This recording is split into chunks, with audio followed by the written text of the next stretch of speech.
أحواتي عالمن أفت عالم زلون أي تفتمون يهم عالمن فتوة كله يحلفيو تمهرون دخلوا دهلو أمن قدوم بمنفس شيطان حدير وازن برد سبيت رخيبهم زوم سبات زي أمنا نفسكم من نسقاهم من زخون قال اللوميو سمعوهم እግዚአብሔር ድማ ሐቅ እንበር ሐሶታው የለን ጳውሎስን ሲላስን ግን ግዚኦም ንእግዚአብሔር ዝሃው ሰባት ስለዝነበሩ ስራሕ ስናሰርሑ ጸኒሖም ትምህርትና መሩ ጸኒሖም ናብ ጸሎትና ኸድሎ ዝነበረ ጊዜ እዩ ኣብ ጸሎት ጊዜ ናብ ጸሎት ኣብ ስራሕ ጊዜ ናብ ስራሕ ተድምጽ እግዚአብሔር ቤት ማእሰርቱን የናውጽ እዩ ቤት ማእሰርቱን ይኸፍት እዩ ኣብ ቤት ማእሰርቱን ብርሃን ይወርድ እዩ ኣነ ጊዜን ኻልእ ይሄበ ነይረ ኣነ እምነተይን ኻልእ ይሄበ ነይረ ዝኣምኖን ኻልእ ነይሩ ሰብ ኩሉ ዓለም እንተገዘአ سو بكل نجار انتربحه كل وانتبزحلو نجار جن نفسه زاد فعلو انت قوينو سنتاي يربحو هاي أنا نبيت كريستيان خليل نيرجن بقى أجزاير بس حق زي لمينا يس هاي فقد اللين أجزاير هاي فتنني سب ناي وعلو فتوتي ناي وعلو نفحات يزعت تنبر أجزاير هاي فتنني إذا كان سرك إذا سنزر تنيرو إجرخان أبكال يخد تنيرو إذا نخال يسمع تنيرو نص أكيب كاتا زي أي مخا تزي اللي خاتا زي تفغير كا زي بوتا يغيروا زلمبر حساب يقيرن زي بوتا يغيروا زلمبر أكيد يقير إجزاير ما نعنا باي أنت شيخ مخاز خبرك نعنا باي كقلل كاي نعافق ري معبوليو ببحر ولا انت قد كاسا يتحلك كان بوجبون من قد لنيو سو كو يزيري اكزلو سلام غير ختصرح ينبر إجزاير كو يري اكلوي سو كو يزيري اكازلو سلام تشفين كاتسرح ينبر إجزاير كو يري اكلوي بسم آب وولد ومنفس قدوس أهادو أملاك آمين أوشتن أبدأن زلهم آمنت كريستوس كلهم እግዚአብሔር ተፍቀርዎን እሱድማ ዘፍቀረኩም እግዚአብሔር ተፈትዎን እሱድማ ዘፈትወኩም እግዚአብሔር ተቀርብዎን እሱድማ ዘቀርበኩም እግዚአብሔር ልዕል ዘብለኩም ንስኻትም ድማ ልዕል ተብልዎ እግዚአብሔር ኣብ ማህደሩ ዝጻሐፈኩም ንስኻትም ድማ ኣብቲ ማህደር ቁጽራት ዝኾንኩም እግዚአብሔር በምሕረቱ ዘርኢኩም እግዚአብሔር ዝፈትወኩምን ዘፍቅረኩምን ደቀና ኩልኹም ሊቃውንተ ቤተ ክርስቲያን ናይ እግዚአብሔር ፈተውት ኩልኹም በስምት ዝፈትወናን ዘፍቅረናን መድኃኔ ዓለም ክርስቶስ ፍጹም ሰላም ብለኩም ፈቱ ደሃንዲኹም ከመየለኹም ጸጋ እግዚአብሔር ናይ እግዚአብሔር ኃይልን ጥበብን ኣብ ኩላና ይሕደር ዝመኽረናን ዝነግረናን ዓለማት ኩሉ ዘማዕረገን ዝፈጠረን አምላኽና እግዚአብሔር እዩ ንሱ ቃሉን ተተዛሪቡ ኮይኑ ሰማይ ይጸንዕ እዩ ንሱ ቃሉን ተተዛሪቡ زحمم يفوس እዩ ንሱ ቃሉን ተተዛሪቡ ኮይኑ ዘይረግአ ምድሪ ይረግእ እዩ ንሱ ቃሉ ተተዛሪቡ ዝነብዕ ዝነበረ ዓይኒ يرجع እዩ ንሱ አምላኽና እግዚአብሔር ተተዛሪቡ ተጸላም ዝነበረ ዓለም ናብ ብርሃን ይቀየር እዩ ንሱ አምላኽና እግዚአብሔር ተተዛሪቡ ተበትኑ ዝነበረ ናብ ሓደ ይመጽእ እዩ ስለዚ ካብ ዘይምንባር ናብ ምንባር ዘምጻና አምላኽና እግዚአብሔር ንዝሓዘነ ልቢ ዘጽናዕንዕ ንዝነብዕ ዓይኒ ዝሕብስ نزي سمع إذني إذا سمع نزموته زدحين قال علوه سلزي كافتنا يقولنا قال نلبونا نمن قدنا كمرحلنا زغل قال بملعال كن الزراربن كن مخاخرن هنا كم زيبل حدا يعيقو كابت زارب وحدا قال العلنا كن الزراربنا يعيقو كم زيلو نيرو سباتنا عالم أمنا فوت يومونا فكرمو نيجزيابير سراح قديفهم عالم تشميمهم من بار مسجمرو حدا ملقتي أغريبو نيرو حدا قال تزاربو نيرو كم زيلو او اهاوي اتفكروا العالم وزهلو سعالم عالموني هالافي فتوتني هالافي اسم كله هالافي وقتو احواتي عالمن افت عالم زلون اي تفتمونهم عالمن فتوتن كله يحلفيو نتو زي حلف منغستو نتي زي حلف بركتون صقون كترخبو جن እግዚአብሔር ጊዜ ከተበው ይግባ ሰውነትኩም በእግዚአብሔር ከተቀደሱ ይግባ ጊዜኩም ከፊልኩም ለእግዚአብሔር ከተበው ይግባ ምክንያቱ ግዚኡን እግዚአብሔር ዝህብ ሰብ እግዚአብሔር ድማ ጸጋ ይዕድሎ እዩ ግዚኡን እግዚአብሔር ግዚአን እግዚአብሔር ትህብ ሐፍተን ጓልን እግዚአብሔር ድማ መላእ ህይወታን ዘመናን ይባርከላ እዩ ተሰርሐ ሁሉ የበረከተላ እዩ ተኸዶ መንገድ ሁሉ ብርሃን ይገብረላ እዩ حزن مسيلو حزن زمصن تخوينو يلعللا እዩ ጸልማት መስይሉ ጸልማት ዝመጽን ተኮይኑ የልዕለሉ እዩ ሐዋርያ ቅዱስ ጳውሎስን በርናባስን ንጎይታ የገልግሉሉ ኣብ ዝነበሩ ዘመንሲ ሓደ መዓልቲ ከምህሩ እንዳኸዱ እንዳሃለው ኣብ መንገዶም ብመንፈስ ሰይጣን ሓዲርዋ ዝነበረት ሰበይቲ ረኺቦም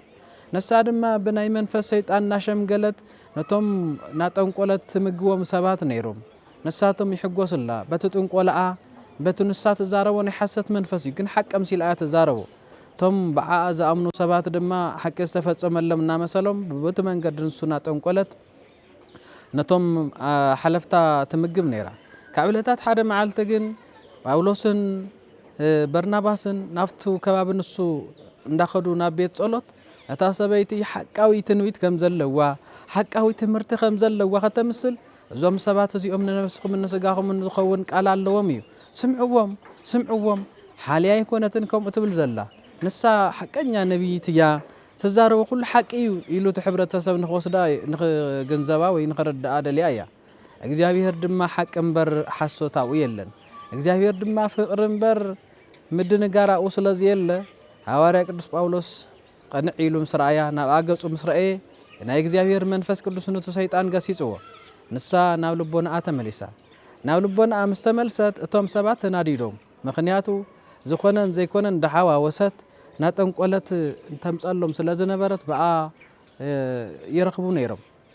ገንዘብ ይረኽቡ ነይሮም ዝና ይረኽቡ ነይሮም ካብ ሕዝን ድሓር ግን እግዚአብሔር ስለ ዝገውነያ ንሳቶም ውን ገንዘብ ኣይረኽቡን ካልእ ውን ኣይረኽቡን ስለዚ እዞም ሰባት እዚኦም ሓሰውቲ እዮም ክብሉ ጀሚሮም ንጳውሎስን ሲላስን ክእሰሩን ክንገላትዑን ነቶም ሓለፍቲ ነጊሮሞም ንሳቶም ድማ ናታቶም ኣብቲ ዓዲ ጽዑን ተፈጠርቲ ሰባት ስለ ዝነበሩ ንኣቶም ሰሚዖም ንጳውሎስን ሲላስን ሒዞም ናብ ቤት ማእሰርቲ እትዮሞም ገሪፎም ቀጥቂጦም ኣቑሲሎም ናብ ቤት ማእሰርቲ ሂቦምዎም ጳውሎስን ሲላስን ግን ግዚኦም ንእግዚአብሔር ዝሃቡ ሰባት ስለ ዝነበሩ ስራሕ ናሰርሑ ጸኒሖም ትምህርቲ ናመሩ ጸኒሖም ናብ ጸሎት ናኸድሎ ዝነበረ ግዜ እዩ ኣብ ጸሎት ግዜ ናብ ጸሎት ኣብ ስራሕ ግዜ ናብ ስራሕ ኣብ ምጽዋት ግዜ ንምጽዋት ኣብ ስራሕ ግዜ ናብ ስራሕ ኣብ ምትሕብባር ግዜ ምትሕብባር ኣብ ካልእ ግዜ ድማ ኣብ ስራሕ ግዜ ድማ ናብ ስራሕ ይብሉ ስለ ዝነበሩ ዘምርሉ ዝነበረ ግዜ ንበይኑ ዝጽልዩሉ ዝነበረ ግዜ ድማ ንበይኑ ግዚኦም ንእግዚአብሔር ሂቦም መላእ ግዚኦም ንእግዚአብሔር ሂቦም ዝነብሩ ስለ ዝነበሩ ኣብቲ ግዜ ንሱ ሰይጣን ምሕንከል ኮይኑዎም ናብ ቤት ማእሰርቲ ምስእተዎም ንሳቶም ኣያቋርጹን እዮም ንእግዚአብሔር ግዜ ምሃብ ኣይከልኡን እዮም ኣብቲ ቤት ማእሰርቲ ውን ኮይኖም ብዜማ ንእግዚአብሔር መስጋን ጀሚሮም ትድምፂ እግዚአብሔር ቤት ማእሰርቲ ውን የናውጽ እዩ ቤት ማእሰርቲ ውን ይኸፍት እዩ ኣብ ቤት ማእሰርቲ ውን ብርሃን የውርድ እዩ ግዚኦም ንእግዚአብሔር ስለ ዝሃቡ ኣምላኽና እግዚአብሔር ብርሃኑ ርኢ ኩሎም ዳሕራይ ተሓላዊ ቤት ማእሰርቲ ዘምለጡ ዝሃደሙ መሲልዎ ብርሃን ተበርሀ ባዕሉ ሰይፈ ልዒሉ ክቀትሉን እዮም ቶም ሓለፍተይ ብማል ናብ ክሳዱ ክገብር ምስ በለ ጳውሎስ ኣይ ኣለና ኢና ኩለና ኣለና ኢና ኣይትደንገጽ ሰይፈ ውን ናብ ዝባንካ ይትዕብል እዙይ ናይ እግዚአብሔር ብርሃን እዩ ግዚኦም ንእግዚአብሔር ስለ ዝህቡ ውፅኢት ምስ ረአዮ ኣይ ኣነ ግዜይ ንኻልእ እየ ሂበ ነይረ ኣነ እምነተይ ንኻልእ እየ ሂበ ነይረ ዝኣምኖ ንኻልእ እዩ ነይሩ ንእግዚአብሔር ኣይነበረን አንቱም መምህራን ንስኻቶም ልክዕ ኢኹም ግዜይ ንእግዚአብሔር ክህቦ እየ ህይወተይ ንእግዚአብሔር ክህቦ እየ መንገደይ ብእግዚአብሔር ክጓዓዝ እየ ንእግዚአብሔር ከድምጾ እየ እዚ ዓለም እዚ ይኽተሎ ነይረ እየ ብምሉእ ግን ሓላፊ ምዃኑ ኣይተረዳእኹን ነይረ ናይ እግዚአብሔር ቃል ልዕልና ፈጢሮ ልቦናይ ነቲ ንእግዚአብሔር ገዝየ ውን ቦታ ክህበይ ኣይከኣልኩን ነይረ ነገር ግን ካብ ሕዚ ሰዓት ጀሚሩ ግን ዘምሃርኩምንን ዝነገርኩምንን ከኣምን እየ ምስ በሎም በርምበኣር ግዜኻ ንእግዚአብሔር ክትህብ በክርስቶስ ውን ክትኣምን ተጠመቕ ኢሎም በክርስቶስ ስም ኣጠሚቖሞ ንሱን ቤተሰቡን ማለት እዩ እዚ ዝኾነሉ ጉዳይ እንታይ እዩ ሐዋርያት ግዚኦም ንእግዚአብሔር ይህቡ ስለ ዝነበረ እዩ ኣንታ ፍትወይ ክንደይ ሰዓት ንእግዚአብሔር ግዜ ትህቦ ክንደይ ሰዓት ንባዕልኻ ትጥቀም ክንደይ ሰዓት ግዜኻ ንዓለም ትህብ ክንደይ ሰዓት ግዜኻ ንእግዚአብሔር ትህቦ ቅዱስ እንጦንስ ኣባ እንጦንስ ሰሚዕኻዮ ዶ ኣብ ቤተ ክርስቲያን ወንጀል እናተምሃረ እንታይ ኢሉ ተረዲእዎ ሰብ ኩሉ ዓለም እንተገዝአ ሰብ ኩሉ ብኩሉ ነገር እንተረብሐ ኩሉ ውን ተበዝሓሉ ነገር ግን ነፍሱ ዘጥፋኣሉ እንተኮይኑስ እንታይ ይረብሖ እንታይ ይጠቕሞ ምንም ኣይጠቕሞን እዩ ምንም ውን ኣይረብሖን እዩ ዝብሎ ስለዚ ወዲ እግዚአብሔር ድማ ግዜኻ ንእግዚአብሔር ክትህብ እሞ ግዜኻ ንእግዚአብሔር ክትኸፍል እሞ እግዚአብሔር ድማ ከባረኸካ ዝብል እዩ ኣንተ ፍትው ትጓለይ ኣብ ዝተፈላለዩ ዓድታት ዘለኽን ውን ክንደይ ሰዓት ንስራሕ ትህቡ ክንደይ ሰዓት ከንእግዚአብሔር ግዜ ንህቦ ሓደ ሰብ እንታይ ይብል እዩ ኣንኮ ናብ ቤተ እግዚአብሔር ዘይኸይድ ፈተና ስለ ዝበዝሓኒ እዩ ይብል ኣየ ናይ ፈተና ይበዝሕካ ኣይ ናይ ፈተና ይበዝሕኪ ፈተና እኮ ኣይ ኣነ ቤተ ክርስቲያን ክኸሪለ ነይረ ግን በቃ እግዚአብሔር ብዙሕ ግዜ ለሚነየስ ኣይፈቀደለይን እግዚአብሔር ከምዚ ገይርለይ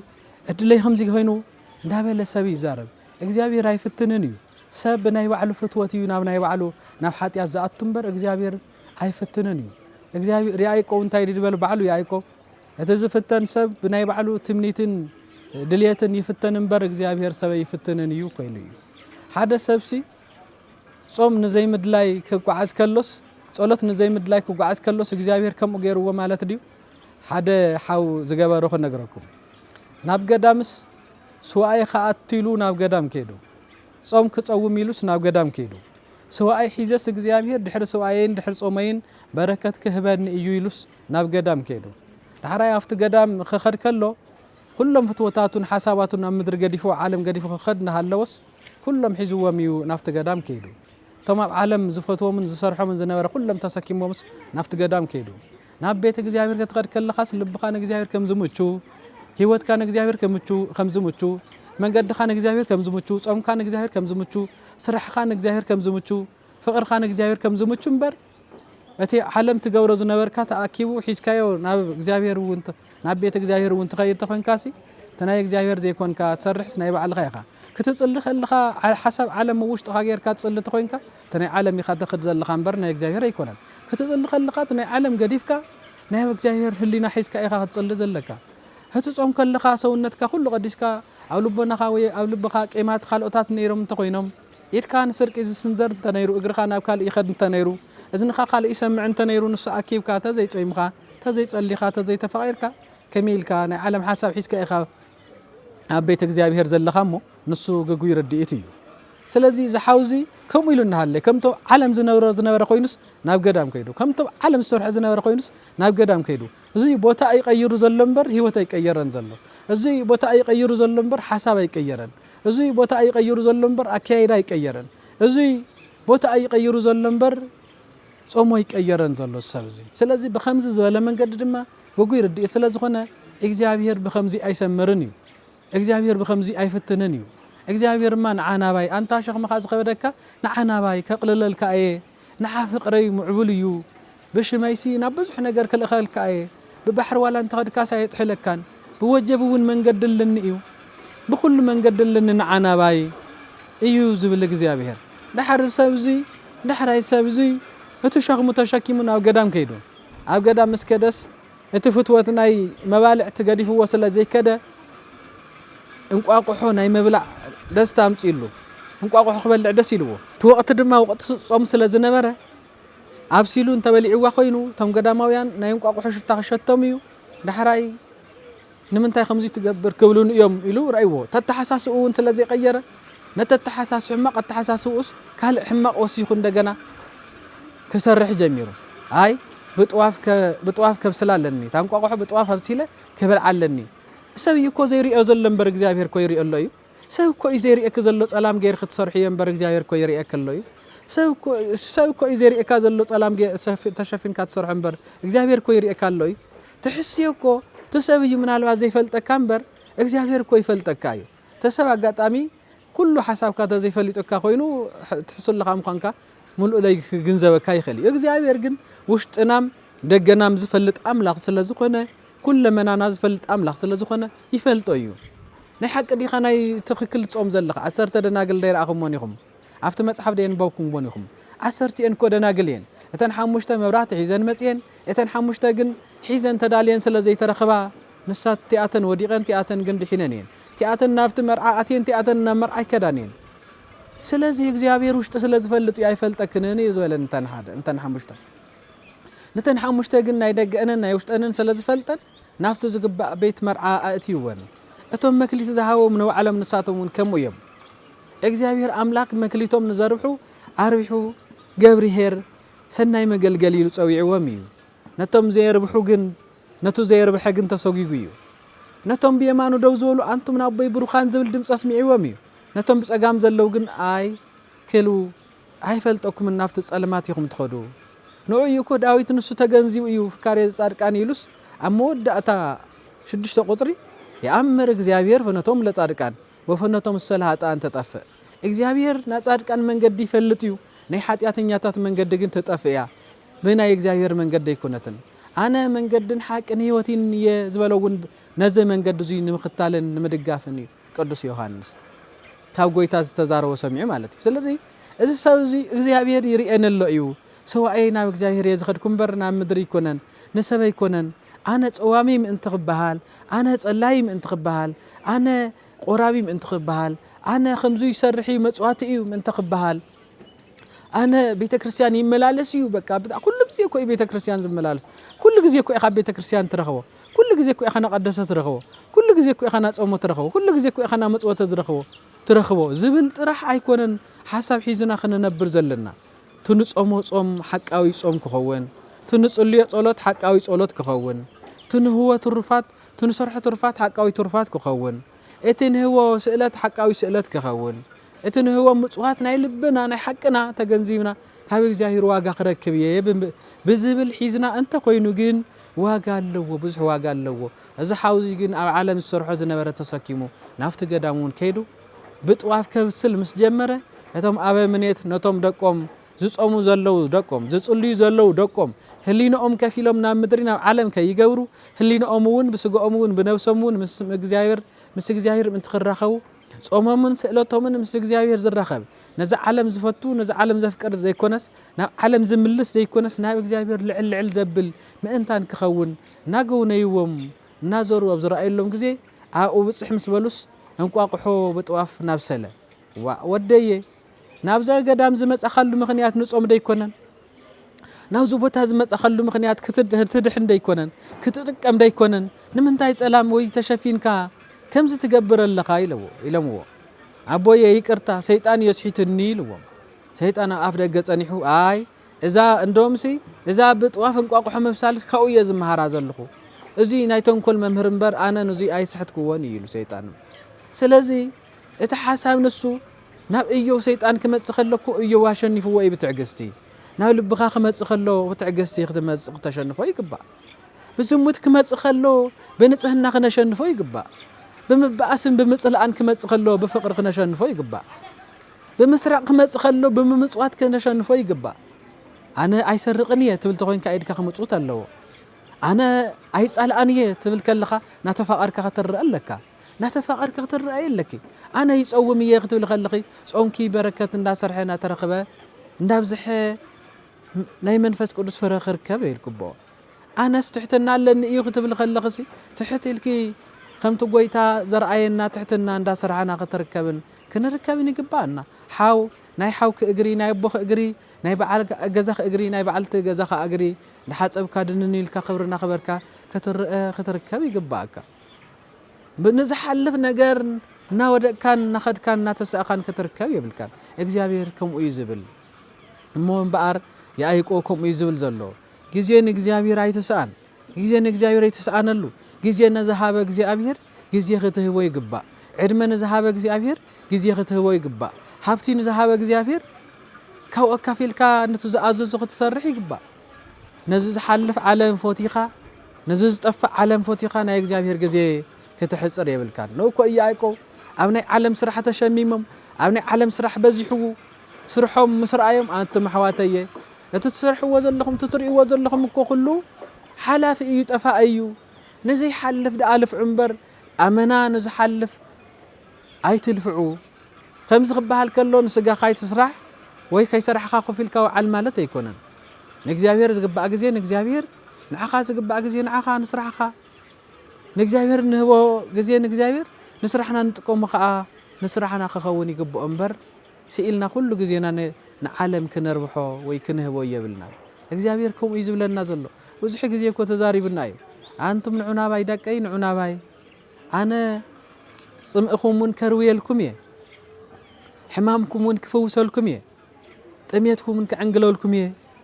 ዝወሓደኩም ኩሉ ክህበኩም እየ ኢና ንብል ዝግባእ እምበር ንእግዚአብሔር ግዜ ክነስእኖ የብልና ብዙሕ ሰብ ክትሪኦ ከለኻስ ባዕሉ ብትምኒቱ ዝሰርሖ ነገርስ ተፈቲኑ ከም ዝሰርሖ መሲሉ ይርአ ታይሞ እግዚአብሔር ከምዚ ይበሎ ኢሉ ሓደ ሰብኣይሲ ኣብ ርእሲ ሰበይቱ ይድርብ እሞ ኣብ ርእሲ ሰበይቱ ደሪቡ ይወልድ እሞ ዳሕራይ እንታይ ይብል ንዓ ንምንታይ ከምኡ ጌርካ ክበሃል ከሎ ተጋጌ ሰይጣን ኣስሒትኒ ይብል ጽቡቕ ተጋጌ የመዋሉ ጽቡቕ እዩ እሞ ንምንታይ ከምዚ ጌርካ እዚ ውሉድ እዚ ከምዚ ጌርካ ኣብ ርእሲ ሰበይትካ ክትወልድ ክኢልካ ክበሃል ከሎ ታማ እግዚአብሔር ተፈጠር ዝበላ ነፍሲ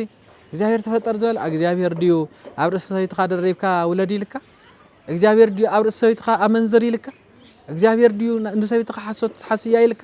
እግዚአብሔር ድዩ ንቤትካ ሓስዮ ይልካ እግዚአብሔር ድዩ ምስሊ ክዳን ተኸዲንካ ናብ ቤተክርስትያን ምጻ ይልካ እግዚአብሔር ድዩ ኣብ ቤተክርስትያን ከተኾን ከለኻ ናይ ቤተክርስትያን ኣብ ዓለም ከለኻ እኽተኾን ከለኻ ናይ ዓለም ሕሰብ ይልካ እግዚአብሔር ኣይበለን እዩ እግዚአብሔር ወደይ ንጻሕ ተቀደስ ተባረኽ ንዓናባይ ፍቅረይ ቅመስ ንዓ በዚ ይዝብል እግዚአብሔርና ሓንቲ ሓፍትሲ ክትምርዖ ደልያ ንበል ሓንቲ ሓፍቲ ክትምርዖ ደልያስ ንሳ ካልእ እናጠመተት ንሃልየትስ እግዚአብሔር ምረጸለይ ትብሎ ሓንቲ ሓፍትስ ክትምርዖ ደልያ ይኩን ሓደ ወዲ ክትምርዖ ደልያ ነገር ግን ንሳን ሓደ ወዲ ንኻልእ እናመረጸት ንሃልየትስ እንደገና መጽያ ንእግዚአብሔር ምረጸለይ ትብሎ መጀመርያ ምርጫ ክንሕርያ ክን ሓደ ይኹን ምስ እግዚአብሔር ድትቆሚ ጎይታይ ኣነ ኣብ ዝሰርሖ ወይ ኣነ ኣብ ዝመርጾስ ስሙር ድዩ ስሙር ኣይኮነን ረኣየለይ ገምግመለይ ናይ ውሽጢና ደገን ትርኢ ንስኻ ስለ ዝኾንካ ትብል ተይላቶ ግን ስሙር ይገብሮ ሓደ ሓውስ ንኽልተ ኣፍቂሩ ንሃለይ ወይ ንኽልተ ፍቕሩ እኳ ሓደ እዩ እምበር ክልተ ኣይኮነን ንኽልተ እናጠመተ ንሃለይስ ንእግዚአብሔር ምረጸለይ ሕረየለይ ኢሉ ድማ ናብ ቤት እግዚአብሔር ይመጽእ ሓደ ሓሳብ ሕረ ሓደ ሓሳብ ስመር እሞ እግዚአብሔር ነቲ ሰመርክዎ ስሙር ድዩ ጎይታይ ስሙር ግበሮ ሕርየተይ ወይ ምርጫይ ጽቡቕ ግበሮ ኢልካ ንእግዚአብሔር ተዛሪብካ ይኾንካ እግዚአብሔር ድማ ትጽቡቕ ምርጫኻ ስሙር ክገብሮ እዩ ተዘይኮይኑ ግን መንገዱ የርእየካ እዩ ብርሃኑ ይገልጸልካ እዩ እሞ ፈትዋት ናይ እግዚአብሔር ደቂ ንእግዚአብሔር ግዜ ክንህብ ይግባአና ኣብ ጾም ዝግባእ ጾም ኣብ ጸሎት ዝግባእ ጸሎት ክኸውን ይግባእ እሞ እግዚአብሔር ከምቲ ያዕቆብ ንዓለም ኣይትፍተዎ ጎይታ እግዚአብሔርስ ነቶም ናብኡ ተኣከቡ ሰባትስ ከምዚ ኢልዎም ነይሩ ምግቢ ክበልዑ ምስ ኣድለዮም 2 ሕምባሻ 5 ሕምባሻን 2 ዓሳን ኣበርኪቱ ሂብዎም ድሕሪ ምንብርካቱ ግን ናብ ናይ ምድሪ ሓሳብ ሽምም ኢሎም ናብ ናይ ምድሪ ሓሳብ ጥቕልል ኢሎም ምስ ረኣዮም ጎይታ እግዚአብሔር በለው ንዚ ናይ ምድሪ ኣይትልፍዑ ዝሓልፍ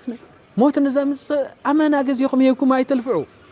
ጸጋ ክህብ ዝኽእልን ናብ እግዚአብሔር ብራኸ ናይ እግዚአብሔር መንፈስ ቅዱስ ኣብ ልቦናኹም ክዓብን ክበዝሕን ካብ ትሩፋት ናብ ትሩፋት ተሰጋገርሉ ካብ ዝሓልኩም ዝኽእል ናይ ቅዱስ መንፈስ ስራሕ ኣብዝሑ ንሱ እንተገይርኩም ኮይንኩም ትዝበልዕዎ ትትበልዕዎ እውን ኣይትስእኑን ትትሰትይዎ እውን ኣይትስእኑን ትትለብስዎ እውን ኣይትስእኑን ትትነብሩሉ እውን ኣይትስእኑን ዳህራይ ከዓ እዘብዚ ብእግዚአብሔር ተቃርሳቃስካሉ ግዜ ሙሉእ ኮይኑ ሰማይ ጸጋ ኮይኑ ክትለብሶ ከለኻ ኣክሊል ኮይኑ ብእግዚአብሔር ክትጓሃቦ ከለኻ ማይ ህይወት ኮይኑ ብእግዚአብሔር ክትሰትዮ ከለኻ ግርማ መንፈስ ቅዱስ ኮይኑ ካባ ክብሪ ኮይኑ ብእግዚአብሔር ናይ ብርሃን ካባ ከደረበልካ ከሎ ካብ እግዚአብሔር ንዓዝ ወደይ ብሩኽ ተባሂሉ ክንገረካ ከሎ ዳህራይ ብርሃን ይኸውን ሓጎስ ይኸውን ጓለየ ዓለም ዝሓልፍ ዓለም ኣመናይ ትፍተው እዮ ወደየ ዝሓልፍ ዓለም ኣመናይ ትፍተዎ ንዘይ ሓልፍ ናይ እግዚአብሔር ጸጋ ድለዩ ንሕና ዝተፈጠርናሉ ብእግዚአብሔር ክንነብር ስሙ ናቀደስና ክብሩ ክንወርስ እምበር ኣብዚ ዓለም እዚ ክንንጋላታዕን ብሓጢያት ክንወድቕን ኣይተፈጠርናን እሞ ንዓለም ፈቲና ኣብ ዓለም ጥራሕ ናተንከባለልና ብስጋ ምዕባይና ብስጋ ምንባርና ጥራሕ ንነብርልና ኢልኩም ከይትወስዱ ምንባርና እግዚአብሔር ኣባና ይሓድር እንተልዩ ቤተ መቅደስና ናይ እግዚአብሔር መንፈስ ቅዱስ ምሕደር እንተኮይኑ ኣነባብራ ዝበሃል እዚ እምበር ስኢሉ ዘመን መቁጻር ኣነባብራ ኣይኮነን ገንዘብ መቁጻር ኣነባብራ ኣይኮነን ኣንስቲ መቁጻር ኣነባብራ ኣይኮነን ሰብኡት መቁጻር ኣነባብራ ኣይኮነን ፍቅር መቁጻር በረከት መቁጻር ትሩፋት መቁጻር ጸጋ ምድርራብን ምጉስሳኽን እዩ በረከትን ጸጋን እሞ ኣብ መላእ ዓለም ዘለኹም ደቅና ኣሕዋትና ኩልኹም እግዚአብሔር ምንታን ክቅድሰና ዘመንና እውን ምንታን ክባርኸልና መንገድና ብእግዚአብሔር ንግበሮ ነዚ ምድሪ እዚ ካብ ልክዕ ንላዕለ ይንፍተዎ ንእግዚአብሔር እንዳፍቀርና ነዚ ንነብረሉ ዘለና ግዜያዊ ዓለም እውን እናነበርናሉ ብጥዕና ክኸውን ምእንቲ ብጾምን ብጸሎትን ብፍቅርን ተጠሚርና ክንነብር ናይ ኣምላኽና ቅዱስ ፈቃድ ይኹነልና ዘመኑ ዘመን ሰላም ይግበረልና ንእግዚአብሔር ንህበሉ ግዜን ሰዓትን ንእግዚአብሔር ዝግባእ ንእግዚአብሔር ንስራሕ ዝግባእ ንስራሕ ንፍቅሪ ዝግባእ ንፍቅሪ ንሓዳር ዝግባእ ንሓዳር ንማሕበራዊ ኣነባብራ ዝግባእ ንማሕበራ ኣነባብራ ክንገብር እግዚአብሔር ኣምላኽና ይፍቀደልና ዘመንና ዝተባረኸ ዝተቀደሰ ይግበረልና ስብሐት ለእግዚአብሔር